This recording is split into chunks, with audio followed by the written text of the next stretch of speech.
ಬೆಂಗಳೂರಿನ freedom park ಮಾದರಿಯಲ್ಲಿ ಚಳ್ಳಕೆರೆಯಲ್ಲಿ ಪ್ರತಿಭಟನೆಗಾಗಿ ನೂತನ ಜಾಗವನ್ನು ಶಾಸಕ ಟಿ. ರಘುಮೂರ್ತಿ ಗುರುತಿಸಿದ್ದಾರೆ.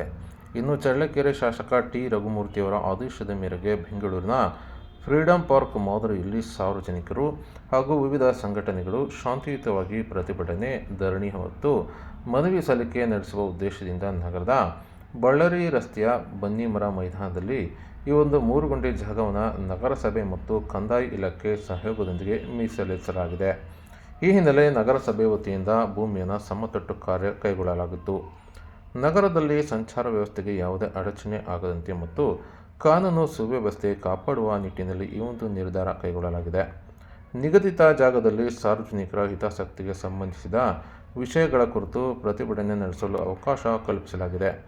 ಇನ್ನು ಅನುಮತಿ ಮತ್ತು ನಿಗದಿತ ನಿಯಮಾವಳಿಗಳೊಂದಿಗೆ ಕಾರ್ಯಕ್ರಮಗಳನ್ನು, ಪ್ರತಿಭಟನೆಗಳನ್ನು ಆಯೋಜಿಸಬಹುದಾಗಿದೆ ಎಂದು ತಹಶೀಲ್ದಾರ್ ರೆಹಾನ್ ಪಾಷಾ ಮತ್ತು ಪೌರಾಯುಕ್ತರಾದ ಜಗ್ಗಾರೆಡ್ಡಿ ಅವರು ತಿಳಿಸಿದ್ದಾರೆ.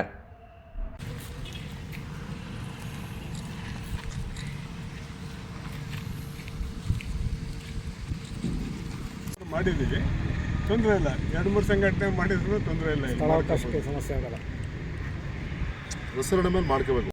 ಏನಾಗಿದೆ, ಚಳ್ಳಕೆರೆಯಲ್ಲಿ ಪದೇ ಪದೇ ಮುಷ್ಕರಗಳನ್ನು ಮಾಡ್ತಾ ಈಗ ತಾಲೂಕು ಕಚೇರಿ ಮುಂದೆ, ತಾಲೂಕು ಪಂಚಾಯತಿ ಮುಂದೆ, ಸಾರ್ವಜನಿಕ ರಸ್ತೆಗಳಲ್ಲಿ, ಸಾರ್ವಜನಿಕ ಫುಟ್ಪಾತ್ ಮೇಲೆ ಕೂತ್ಕೊಂಡು ಈಗ ಪದೇ ಪದೇ ಮುಷ್ಕರ ಏನಾಗ್ತಾ ಇದ್ವು ಮುಂಚೆ, ಅದಕ್ಕೆ ಮುಷ್ಕರ ವಹಿಸೋರಿಗೆ ಮತ್ತು ಜನಸಾಮಾನ್ಯರಿಗೆ ಯಾರಿಗೂ ಅಲ್ಲಿ ತೊಂದರೆ ಆಗಬಾರ್ದು ಅಂತೇಳಿ ಜಿಲ್ಲಾಧಿಕಾರಿಗಳು ಈ ಜಾಗದಲ್ಲಿ ಮುಷ್ಕರದಲ್ಲಿ ಭಾಗವಹಿಸೋರಿಗೆ ಅಂತಲೇ ಇದನ್ನು ಜಸ್ಟಾಗಿ ಬೆಂಗಳೂರಲ್ಲಿ ಫ್ರೀಡಂ ಪಾರ್ಕ್ ಏನಿದೆಯೋ ಆ ಟೈಪು ಇಲ್ಲಿ ನಮ್ಮ ಚಳ್ಳಕೆರೆಯಲ್ಲಿ ಯಾರೇ ಮುಷ್ಕರದಲ್ಲಿ ಭಾಗವಹಿಸಬೇಕು ಅನ್ನೋದನ್ನು ಅವರಿಗಾಗಿ ಈ ಸ್ಥಳನ ಕಾಯ್ದಿರಿಸಿದ್ದೀವಿ. ಇದನ್ನು ಇನ್ಮೇಲೆ ಯಾರೇ ಮುಷ್ಕರದಲ್ಲಿ ಭಾಗವಹಿಸ್ತೀರಾ, ಏನಾದರೂ ಮಾಡ್ತೀರಾ ಅಂದರೆ ಪೂರ್ವಾನುಮತಿ ಪಡೆದು ಈ ಸದರಿ ಜಾಗದಲ್ಲಿ ಅವರು ಮುಷ್ಕರದಲ್ಲಿ ಭಾಗವಹಿಸ್ಬೋದು ಅಂತ ಈ ಮೂಲಕ ಹೇಳಿ.